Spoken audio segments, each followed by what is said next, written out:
ก่อนอื่นขอน้อมไว้แด่คุณพระศรีรัตนตรัยขอขับนมัสการนะก็ถือโอกาสขออนุญาตแม่ครูบาอาจารย์แล้วก็เจริญพรทั้งออกไม่ออกทั้งหลายผู้ใจบุญจุกุศลคนใจดีทั้งหลายแล้วก็นัดตาดีพร้อมต่อไปก็ฟังตามสบายนะไม่ต้องพนมมือก็ได้นั่งตามท่าอัธยาศัยแต่บ่ให้นอนนะนั่งแต่ว่าสำคัญพระธรรมนะพระธรรมในพระพุทธเจ้าเพิ่นยกย่อสรรเสริญนะแท้ปอนพระพุทธเจ้าเพิ่นตรัสรู้ใหม่ๆเพิ่นก็คิดได้ว่าโอ้เฮาเนี่ยตรัสรู้แล้วเป็นบุคคลสูงสุดในโลกมองหาพระอินทร์พระพรหมมองหายักษ์มองคนทันต่างๆก็บ่เห็นผู้ใดเท่าเพิ่นนะเพิ่นก็ว่าเฮาสิเอาผู้ใดเนาะเป็นที่พึ่งเพราะว่าเพิ่นน่ะอนาโถทุกขังเสติคนที่บ่มีที่พึ่งมันเป็นทุกข์เห็นบ่ก็เลยว่าโอ้ลิงไปเห็นมันหยังเห็นได้ธรรมะแล้วเพิ่นว่าธรรมะคือธรรมะคือธรรมชาติหรือธรรมะเพิ่นตรัสรู้เป็นที่พึ่งของเพิ่นก็เอาที่เพิ่นเอาธรรมเพิ่นตรัสรู้เป็นที่พึ่งมาตลอดนะพระพุทธเจ้าเพิ่นนอนมื้อนึงได้4ชั่วโมงได้ไม่ออกฮู้บ่พระพุทธเจ้าแต่ละมื้อมีหน้าที่พุทธกิจ5ประการเด้แต่เช้าๆ4โมงมันจะลุกมาละนั่งสมาธิแล้วก็มากวดเบิ่งโลกได้แต่ละมื้อพระใดนำมาเข้าในข่ายพยานของเพิ่นมันก็จะไปโปรดเทศนาตามนั้นอนุบิณฑบาตโปรดสัตว์นะเพิ่นโปรดสัตว์แท้ๆได้เนาะโปรดสัตว์แท้ๆแล้วไปเทศนาบางเทื่อไปโปรดชาวนาโปรดคนขอทานบ่โปรดเศรษฐีไปโปรดชาวค้าชาวขายเพิ่นก็ไปนะเทศนาจนฮอด11-12โมงมันก็ยังว่าซั่นเข้าตามกอต้นไม้แต่ก่อนนั่นเนาะพระพุทธเจ้านี่สูงสุดเป็นคนที่เอิ้นว่าประเสริฐกว่าแม่นเนาะคนมนุษย์ที่สุดยอดแล้วในอาการฝึกฝนตนแต่เพิ่นเกิดอยู่ไสพระฮู้แน่พระพุทธเจ้าเกิดอยู่ไสเกิดอยู่ในพระราชวังบ่เกิดอยู่ไสบ่เนี่ยบ่กันบ่ฮู้นะพุทธประวัติเนาะพระพุทธเจ้าก็เกิดอยู่กองต้นไม้เด้สวนลุมพินีวันเห็นบ่สวนลุมพินีวันเราเห็นในภาพในพุทธประวัติอยู่ในตามศาลาตามโบสถ์ตามอารามเฮาหั่นบ่แม่เป็นจับกับต้นไม้แล้วก็ยืนอยู่มีผ้ากางอ้อมมีคนมารับอย่างนั้นนะพระพุทธเจ้านี่เกิดในกองต้นไม้แล้วตรัสรู้เด้ตรัสรู้อยู่ไสฮู้บ่ตรัสรู้ห้องแอร์เนาะคณะลิ้นเฟซอยู่ตรัสรู้มีบ่พระพุทธเจ้าใส่เพิ่นใส่เฟอร์นิเจอร์ซั่นคณะใส่เฟอร์นิเจอร์อยู่ตรัสรู้แต่บ่ตรัสรู้ได้ซั่นน่ะเพิ่นตรัสรู้อยู่กองต้นไม้กันกองต้นโพนบ่กองต้นโพมันในพระเจ้าเทศนาสั่งสอนอยู่ไสก็ตามป่าไม้ตามป่าตามภูเนาะสมัยก่อนก็บ่ทันมีทันสมัยคือสมัยนี้เวลาเพิ่นตายปรินิพพานพระเจ้าก็ตายอยู่กองต้นไม้กันได้เห็นบ่ระหว่างต้นสาระ2ต้นอยู่เมืองกุสินาราสมัยอยู่อินเดียนะพอได้ไปเห็นสังเวชนียสถานมีอยู่4อย่างจังซั่นนี่พระเจ้าแต่ละมื้อมีหน้าที่อยู่5ประการตั้งแต่เช้าๆจนฮอดไปแล้ว10โมงนะ10โมงจึงนอนได้พักผ่อนแต่เพิ่นนอนด้วยสมาธิจิตที่เป็นสมาธินอนได้1อิ่มนะแต่เฮานอนในฝันหายเนาะนอนฝันคิดจังซั่นจังซี่อยู่มันน่ะมันบ่เต็มที่เนาะแต่เฮานอนด้วยสมาธิที่จิตที่มันเป็นสมาธินี่นอนได้1ก็อิ่มบ่ต้องนอนหลายก็เฮ็ดหน้าที่มาตลอดจนได้45พรรษานะจึงปรินิพพานอายุ80ปีนั่นแหละเอิ้นว่าเพิ่นเคารพพระธรรมซั่นเฮาก็ต้องเคารพพระธรรมเหมือนกันได้เนาะเคารพพระพุทธเจ้าพร้อมเคารพพระธรรมเคารพพระสงฆ์3อย่างเป็นที่พึ่งของเฮาหาว่าได้พุทธังสรณังคัจฉามิเห็นบ่ธัมมังสรณังคัจฉามิสังฆังสรณังคัจฉามิพุทธังสรณังคัจฉามิแปลว่าข้าน้อยขอถือเอาพระพุทธเจ้าว่าเป็นที่พึ่งที่ระลึกเป็นที่กำจัดภัยได้จริงเฮาต้องเชื่อมั่นที่สุดเอาเชื่อมั่นแต่จะเชื่อมั่นได้มีศรัทธามั่นคงเราต้องได้ยินได้ฟังนะได้ยินได้ฟังคำสอนแล้วก็ได้ไปปฏิบัตินำพร้อมได้แม่นเพิ่นว่าไปฟังผ่านๆไปซิมันก็บ่ได้ผลนะอันนั้นบ่เข้าใจเข้าหูแต่บ่เข้าใจต่างกันได้เข้าหูเข้าใจการจะเข้าใจได้ต้องนำไปปฏิบัติเพิ่นว่าให้ทานนี่ดีจังซั่นจังซี่ละความโลภความคิดที่ได้ละความห่วงความแหนได้บ่มันจะละบ่ได้ถ้าเฮาบ่ได้ให้ตัวจริงบ่ถ้าเฮาให้ออกไปรู้สึกว่าใจมันจะโล่งบ่จะโล่งเบาได้แต่เฮาคิดจะเอานี่มันจะหนักมันว่าใจที่คิดให้นี่โล่งเบาใจที่คิดเอามันจะหนักมันจะหนักนะก็สังเกตตัวเองกันเวลาเฮาอยากให้ผู้อื่นมันจะเบาเห็นบ่จะเบาได้ เวลาคิดจะเอานะมันจะนักขึ้นมาลดมาเป็นความโลภเพราะการให้นั้นเป็นทานเนี่ยเป็นจาคะเนี่ยเป็นอโลภะมันจะเบามันจะเป็นบุญเพิ่นว่าเมื่อกี้แหละบุญเป็นว่าสำระล่างเนี่ยมันจะล่างความโลภออกไปมันจะไม่ได้หมดมันจะมันค่อยๆเปลี่ยนไปนะถึงสั้นพระเจ้าเพิ่นมีพระคุณเอิ้นว่ามากมายมหาศาลที่เขาบ่สามารถจะพรรณนาได้นะเพิ่นเว้าในกล่าวในธรรมบทนะบุญของบุคคลที่ไว้พระธาตุหรือว่าไว้พระเจ้าหรือไว้พระสาวกเพิ่นก็แล้วแต่ผู้ที่บ่มีกิเลสนะผู้ที่บริสุทธิ์หมดจดแล้วผู้ข้ามฟังได้แล้วข้ามฟังจากฝั่งนี้ไปสู่ฝั่งนั้นคือพระนิพพานได้แล้วบุคคลไว้หรือว่ามิตรกล่าวสรรเสริญบุญของบุคคลนั้นบ่สามารถประเมินได้นะเพิ่นบ่สามารถวัดได้ว่าบุญเท่านั้นเท่านี้นะ100 โกฏ 1,000 โกฏหรือว่าตามที่เฮาเทศน์ว่าได้เท่านี้หมื่นเท่านั้นหมื่นหรือว่าเท่านี้กับบ่สามารถจะประเมินได้บุญหลายมหาศาลที่สุดนะส่วนเรื่องพระธาตุนี่เฮากำลังบูชากันอยู่หรือว่ามาสมโพธิกันอยู่ในขณะนี้ภาษาบาลีเพิ่นว่าเจดีย์เด้นะเคยได้ยินบ่เจดีย์ในศาสนานี่มีอยู่4ประเภทไผรู้จักเด้ไผฮู้ให้มัก10เลยผมว่าเจดีย์ภาษาบาลีว่าเจติยะนะอันเฮากำลังบูชาอยู่นี่ว่าเป็นธาตุเจดีย์นะแปลว่าเจดีย์แปลว่าสิ่งที่ก่อขึ้นหรือสิ่งที่เคารพบูชานะเฮาว่าเจดีย์นะแต่เฮาภาษาลาวคนลาวจะว่าพระธาตุนะเจดีย์ถ้าภาษาพม่าก็จะว่าเซดีว่าคือภาษาบาลีนะภาษาอังกฤษเรียกว่าพาโกดาสั้นธาตุเจดีย์คือเจดีย์ที่บรรจุกระดูกของพระพุทธเจ้านะพระบรมสารีริกธาตุแปลง่ายว่าเป็นกระดูกนะ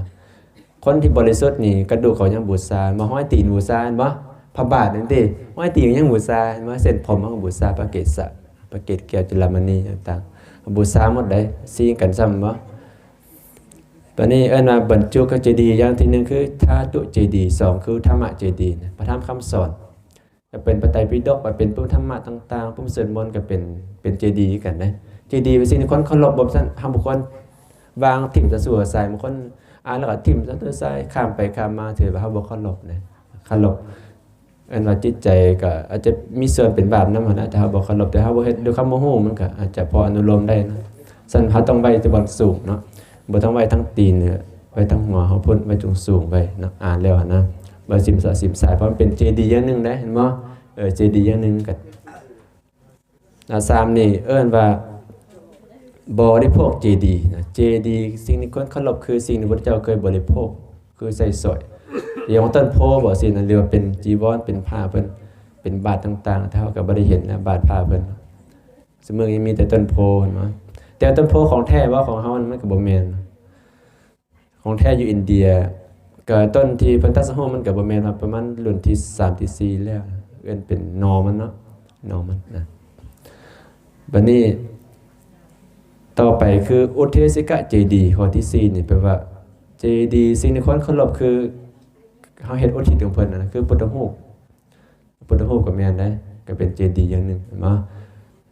หรือว่าพุทธรูปหรือว่าเป็นพระเครื่องที่ห้อยคอต่างๆสิ่งคนเคารพเหมือนกันเป็นเจดีย์ถ้าเฮาเคารพกราบไหว้ในบุญกุศลนี่มหาศาลเนาะยกตัวอย่างว่าไม่ออกนึงเป็นคนยากจนแต่นี่มันเรื่องเราอยู่ในอันไตรปิฎกเนาะเป็นคนที่ยากจนนอนขาดเกินเนาะว่าทุกอย่างสมควรนั่นแหละก็เห็นเขาเจ้าไปวัดฟังธรรมจังซี่ก็บ่มีโอกาสได้มาได้ไปใส่บาตรน้ำก็บ่ค่อยมีว่าซั่นซะแต่ว่ามีศรัทธาและมีศรัทธาหลายกันมื้อนึงเราย่างกายหนองน้ำไปเนาะเห็นดอกบัวขมแล้วก็เลยเฮานี่บ่มีหยังเนาะก็สิมีแต่ดอกบัวนั่นแหละสิไปบูชาพระเจดีย์แล้วก็ลงไปเนาะไปเด็ดเอาดอกบัวมาดอกนึงนะครับโดยกำมือนึงมาแล้วย่างมาหน่อยดีใจได้ตั้งใจจะบูชาได้จิตนี่ไปละนะเพราะจิตเฮานี่ถ้าคิดแล้วฮอดแล้วบ่ไม่เอาว่าแม่นบ่ฮอดบ่คิดไปเฮือนเนี่ยฮอดได้เห็นบ่คิดไปอเมริกาฮอดแล้วแต่ร่างกายจะบ่ฮอดเทื่อจิตจะไวที่สุดไวกว่าแสงมันได้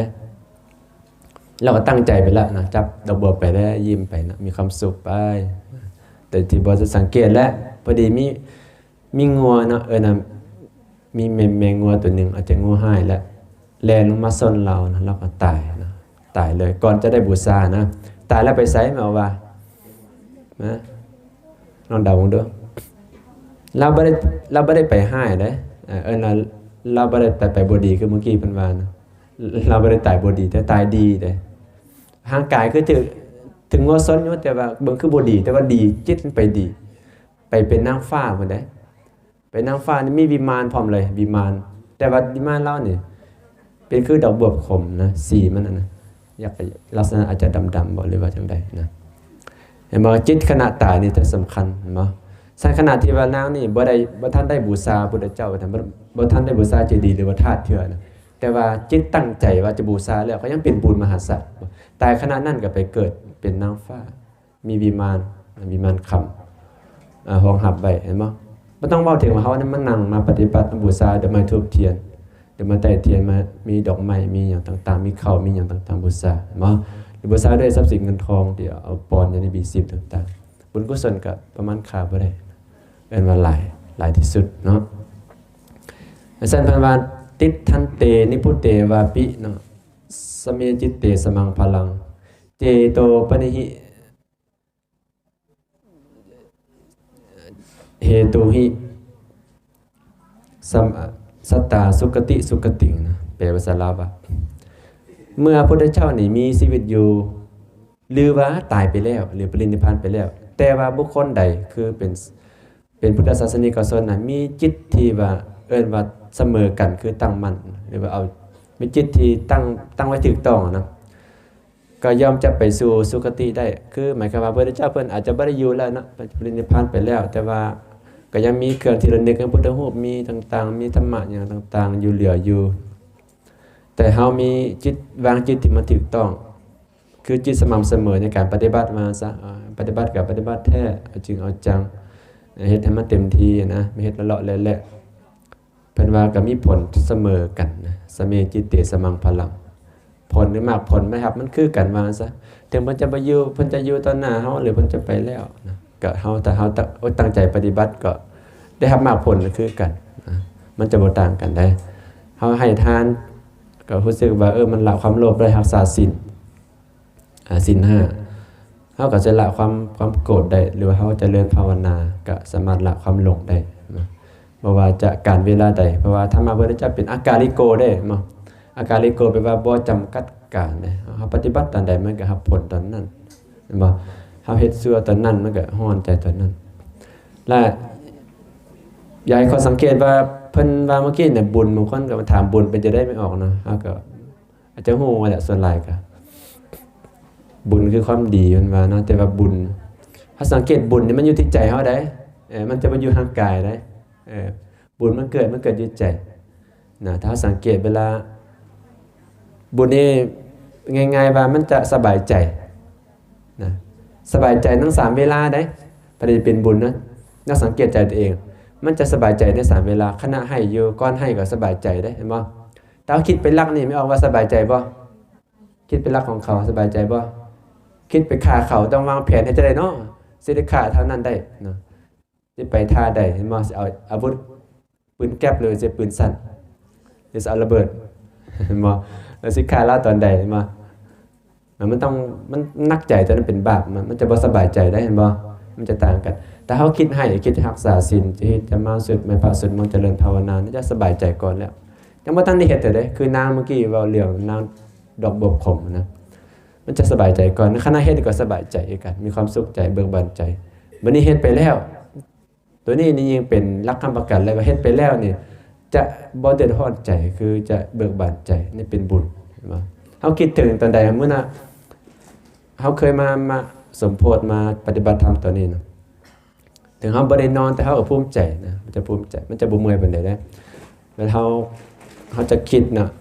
ไปเฮือนไปซ่านเฮาจะคิดผิดคิดถึงจะสบายใจขึ้นมาแล้วได้เห็นบ่ได้เห็นความชั่วเนี่ยเอาไปฆ่ายามาสมมุติว่าฆ่ายามาเอาคิดสบายใจบ่สบายได้บ่ตกคำว่านี่จะได้เนาะจักเขาสิมาจับตอนใดบ่เขาจะมาแบบใดแต่มันจะย่านให้หมดเด้นี่เห็นตำรวจนี่ยิ่งย่านเห็นบ่จริงๆเขาก็บ่เฮ็ดหยังเอาไปการซื่อๆคิดย่านไว้ก่อนเห็นบ่มันจะบ่สบายใจ มันจะเป็นบาป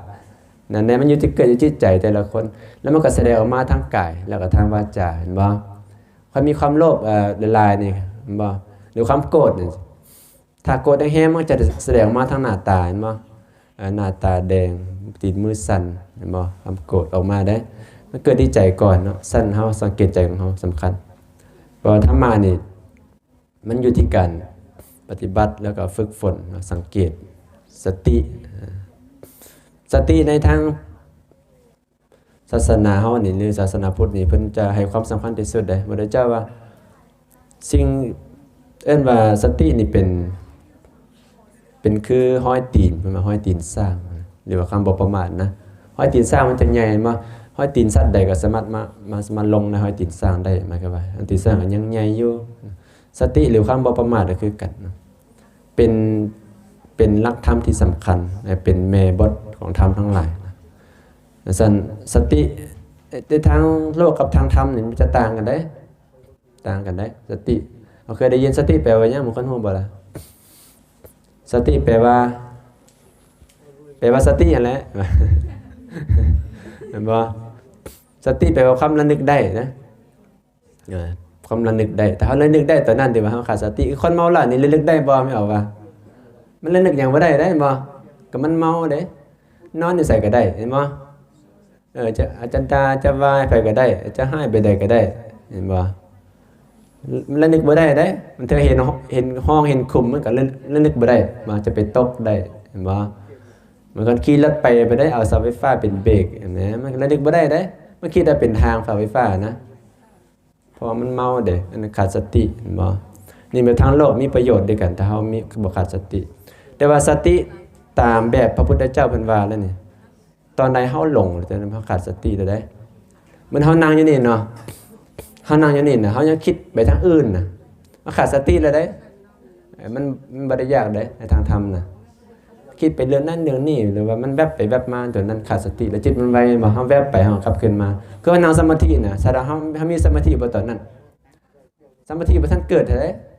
สมาธิแบบจิตที่มันตั้งมั่นจิตมันตั้งมั่นมันเป็นหนึ่งเดียวนะบ่จิตเฮามันบ่เป็นหนึ่งเดียวบ่มันมีหลายมันหลายมันบ่ต่อมาซะแต่ปืนแก๊ปมันก็ยิงนกก็บ่ถึกมันบ่ต่อมันกระเจิดกระจายสันจิตที่กันเฮาฝึกนี่ยัง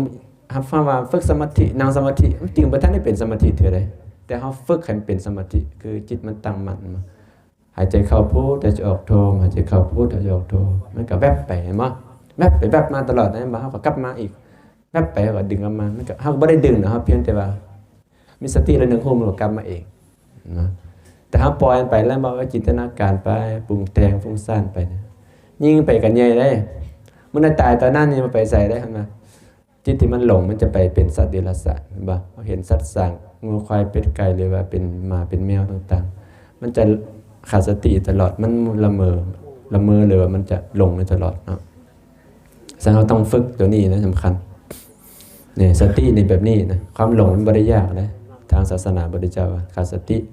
เฮ็ดจังได๋จึงเฮาจึงบ่ขาดก็ต้องอยู่กับปัจจุบันให้ละลายเนาะ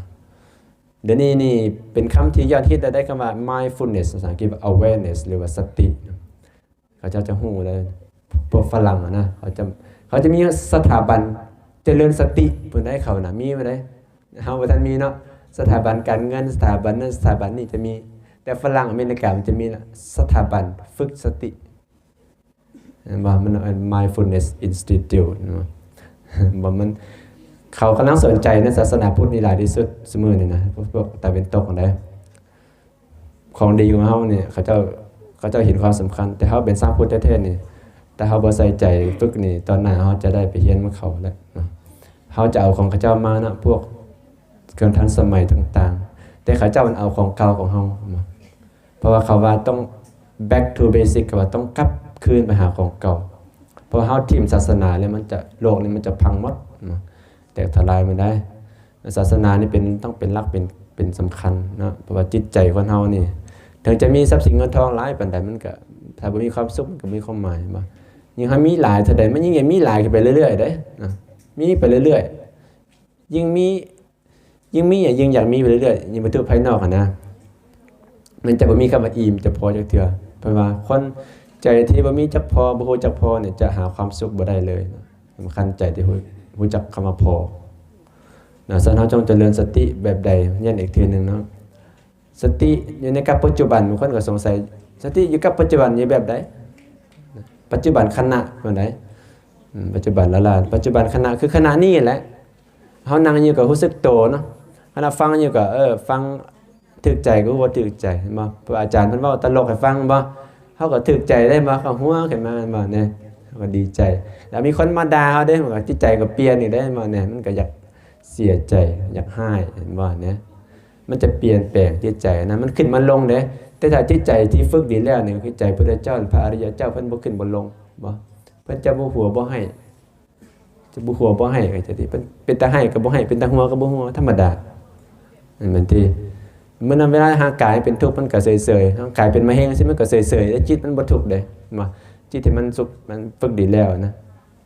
แล้วเฮาก็บ่ได้ฝึกถึงขนาดนั้นแต่ก็ต้องได้ฝึกไปนะเพราะว่าเป็นเป้าหมายของในศาสนาพุทธบางคนเฮ็ดหยังต้องมีเป้าหมายมาเสมอนี่มีเป้าหมายเฮ็ดหยังโครงการนี้ต้องมีเป้าหมายจังซั่นจังซี่ศาสนาพุทธก็มีเป้าหมายคือความพ้นจากความทุกข์ทุกข์ทั้งใจได้แม่นทุกข์ทั้งกายนะทั้งกายนี่พ้นบ่ได้เพราะว่ามันต้องมีแก่มีเจ็บมีตายมันจะพ้นบ่ได้ตัวนี้นะจะพ้นบ่ได้ถ้าเกิดมาแล้วพ้นบ่ได้เด้เห็นบ่พอได้พ้นแล้วพอได้พ้นจากแก่เจ็บตายจะบ่ขึ้นเนาะพ้นบ่ได้เนาะถ้ามีร่างกายมานี่มันต้องแตกสลายต้องตายไปเมื่อใดก็เมื่อนึงประสาทก็ไวเนาะจะพ้นบ่ได้เด้พระพุทธเจ้าพ้นได้บ่พ้นบ่ได้แต่ว่าพ้นในทางใจพ้นกิเลสเห็นบ่ด้วยการฝึกเจริญสติ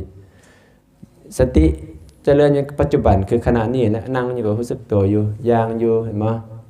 ยืนอยู่นอนอยู่เพิ่นก็ต้องให้ฝึกได้หรือว่ามันกินข้าวกินน้ำเพิ่นว่าเหยียดแขนเหยียดขานุ่งเสื้อนุ่งผ้าเพราะนั้นมีสติตลอดแต่เข้าห้องน้ำเพิ่นยังมีสติมีสัมปชัญญะรู้สึกตัวรู้สึกตัวอยู่เห็นตามความเป็นจริงมาซะว่าโอ้ร่างกายมันดีมันงามมันจังได๋บ่เพราะคนเฮานี่มัน คนเฮานี่เพิ่นว่าเป็นวิปลาสมันหลงอยู่หลงว่ามันเที่ยงเฮาว่าร่างกายนี่เที่ยงบ่ข่อยนี่ยังหนุ่มยังเป็นหนุ่มเป็นสาวนี่ประมาทที่สุดนะจะเห็นว่าเที่ยงที่สุดเลยเฮานี่งามเป็นตลอดเยอะแบนเท่าใดก็งามตลอดลอยตลอดเห็นบ่ว่าเห็นว่าเที่ยงเห็นว่างามเห็นว่าสุขเฮานี่เป็นสุขตลอดบ่มีเจ็บเป็นเทื่อดอกเกิดมานี่แข็งแรงตลอดเห็นบ่ว่ามันหลงว่าวิปลาสแต่ว่าความจริงของธรรมชาติมันจะกงข้ามมันจะบ่เที่ยงมันเป็นทุกข์แล้วก็บ่แม่นตัวตนบังคับบัญชาบ่ได้แล้วก็มันก็บ่งามอีกบ่งามได้ว่าโอ้นางงามจักรวาลโลกความจริงบ่งามเด้เห็นบ่มันว่ายังไงบ่ว่าขี้เหม็นบ่มันก็เหม็นเหม็นยิ่งเหม็นก็คนธรรมดาก็ได้เห็นบ่อันนี้เพิ่นจะพิจารณาถึงขนาดนั้นได้ธรรมะน่ะมันจะบ่ว่าว่าคำบ่สุภาพหรือว่าจะอวยได้พิจารณาถึงขั้นนั้นมาได้มันจึงละได้เห็นบ่มีพระบางองค์พระเจ้าอยากซื้อกันพระปฏิบัติที่พระเจ้าเพิ่นเชื่อเป็นพระอริยะนะตอน22 23มันอยากซิกตลอดแต่เห็นไม่ออกนี่มันจะคิดมากไปหมดด้วยกันเห็นบ่แต่เพิ่นพิจารณาสิละเห็นบ่พิจารณาออกมาหมดเดิมจิตเป็นสมาธิพิจารณาหากายคนเฮาพิจารณาของตัวเองนั่นแหละไม่ของคนอื่นหรอกนะดึงออกมาเอาใส่ออกมากระดูกออกมาเนาะแต่ละในท้องมีหยังพิจารณาแต่ละส่วนเนาะสุดท้ายมันก็ละได้นะถึงขั้นหลุดพ้นได้จิตบ่ยึดมั่นถือมั่นเข้าใจความเป็นจริงว่าจังซั่นเห็นบ่มาต้องฝึกกันสติหรือว่าฝึกสมาธิกันไปเรื่อยๆพุ่นแหละไปเรื่อยๆนะแต่เฮาก็เว้าฝึกธรรมดาไปก่อนเนาะบ่ถึงขั้นว่าหลุดพ้นทันทีมาสร้างบารมีศีลไปก่อนเฮาส่งไปเจริญหน่อยทานก็ให้ศีลรักษาภาวนาก็เจริญถึงมันบ่ได้ตลอดเวลาหรือบ่ได้ตลอดมื้อหรือว่าตลอดเวลา24ชั่วโมงก็ให้ได้เป็นส่วนหลายคือศีลจังซี่ก็รักษามันได้บ่ฆ่าสัตว์บ่ตบยุงต่างๆบ่จำเป็นบ่ต้องตบไล่ออกบ่สินะบ่จำเป็นก็บ่ต้องฆ่าบ่ลักคำผู้ใดบ่ประพฤติผิดบ่ประพฤติผิดในกามคือบ่ล่วงละเมิดลูกเมียผู้ใดนะแล้วก็ข้อ4บ่เว้าตัวข้อ5บ่ดื่มสุราเมลัยดื่มเหล้าเบียร์ยาเสพติดต่างๆก็งดเว้นภาวนาคือพระสวดมนต์คือเพิ่นพาสูตรนั่นน่ะอิติปิโสนี่พุทธคุณสวากาโตเป็นธรรมคุณต่อไปก็สุปฏิปันโนเป็นสังฆคุณของพระสงฆ์เฮากับมันสูตรอยู่เฮือนก็ได้การสวดมนต์เฮาก็สวดได้แม่นให้ครูบาอาจารย์เป็นสูตรก็สวดได้บ่สวดหลายก็สวดน้อยนะโมตัสสะ3เทื่อ อิติปิโสสวากขาโตสุปฏิปันโนก็บุญกุศลมหาศาลคือยกตัวอย่างเมื่อกี้นั้นประเมินข่าวบ่ได้เด้เอิ้นว่าผู้ใดนับถือพระรัตนตรัยนี่มีสวรรค์เป็นที่ไปแล้วเด้เอิ้นบ่ตกนรกนะบ่ตกนรกบ่อีกจักหน่อยซะเนาะพระอานนท์นี่ถามก่อนพระเจ้าจะปรินิพพานเนี่ยพระอานนท์มาข้าแต่พุทธเจ้าเมื่อพุทธเจ้าตายไปแล้วพวกข้าน้อยอยากเห็นพุทธเจ้านี่เฮ็ดจังได๋ถามจังได๋เพราะว่าตายไปแล้วสิเห็นจังได๋เพิ่นว่านี่อานนท์ก็บ่ยากดอกถ้าผู้ใดมีศรัทธาน่ะไปสังเวชนียสถานน่ะบ่เพิ่นเกิดตัสหูบ่นิพพานบ่แสดงธรรมจักรนะ4อย่างนะแต่ซุมื้อก็อยู่อินเดียแต่ถ้าเฮามีศรัทธาเฮาไปถ้าไปแล้วมีเกิดความเลื่อมใสเนาะเกิดความสังเวชใจเข้าใจกฎธรรมชาติโอ้แล้วพุทธเจ้าก็ยังปรินิพพานไปได้นะเอ็นว่าเกิดเห็นความเป็นจริงเห็นมานะบุคคลชนิดนั้นหรือว่าชาวพุทธคนนั้นตายไปแล้วเนี่ยบ่จะบ่ตกนรกเนาะได้จะขึ้นสวรรค์อย่างเดียวอันนั้นหมายถึงอยู่อินเดียไปประเทศอินเดียที่เฮาบ่ต้องไปกันนั่นก็ยังได้นะอยู่ปัตตานีเราก็ยังได้เนาะก็เห็นสังเวชใจได้คือกันนะมีพระธาตุได้กราบได้ไหว้แล้วก็มีพระธรรมคำสอนเพิ่มธรรมะอย่างต่างๆก็มีหลายเนาะจังซั่นก็สรุปนะสรุปเว้าถึงพุทธคุณคุณพุทธเจ้าผู้ใดเคารพบูชาด้วยกายหรือว่าด้วยวาจาด้วยใจคือด้วยปากเนาะเว้าออกไปด้วยใจนึกคิดและนึกถึงพุทธคุณพุทธานุสติเลยพอนึกถึงคุณพุทธเจ้าหรือว่าเฮาจะเว้าเป็นภาษาลาวภาษาบาลีก็ได้เนาะแล้วนึกนะแล้วก็การเจริญสติ ในชีวิตประจำวันตัวนี้สำคัญเฮาอย่าได้พากันลงเนาะการลงการอยู่ในโลกของความคิดเนี่ยมันจะบ่ค่อยเป็นประโยชน์บ่ดีได้แต่เฮาต้องมีสติแล้วมันจะตัดกระแสทั้งหลายได้ความคิดมันบ่ดีมีสติขึ้นมามันจะตัดได้ตัดกระแสทั้งก็ตัดทางใจมั้ง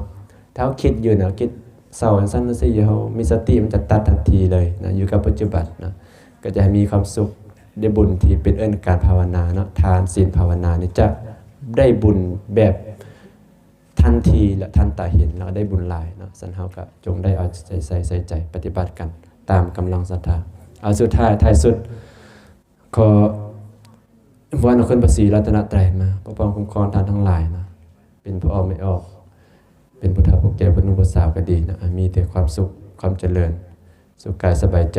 โดยทั่วกันขอเจริญพร